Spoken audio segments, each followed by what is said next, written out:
जिसने बारान को हाथ लगाया वो मुझसे बचेगा नहीं। कारबे से टकराने वाला अपनी जान को अपने हाथों से बर्बाद करेगा। कल भी मैं यही कहता था और आज भी यही कहता हूं।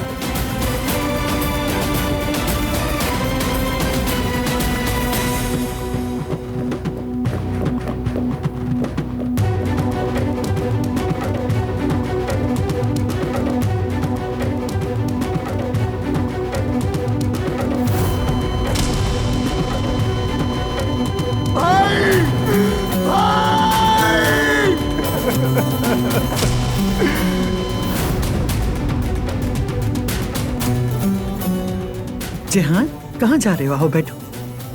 मुझे इजाजत दीजिए, बहुत जरूरी काम से जा रहा हूँ, इंतजार नहीं हो रहा। आज उस आदमी को बोलना पड़ेगा, सिर्फ इंतजार करने से कुछ नहीं होगा।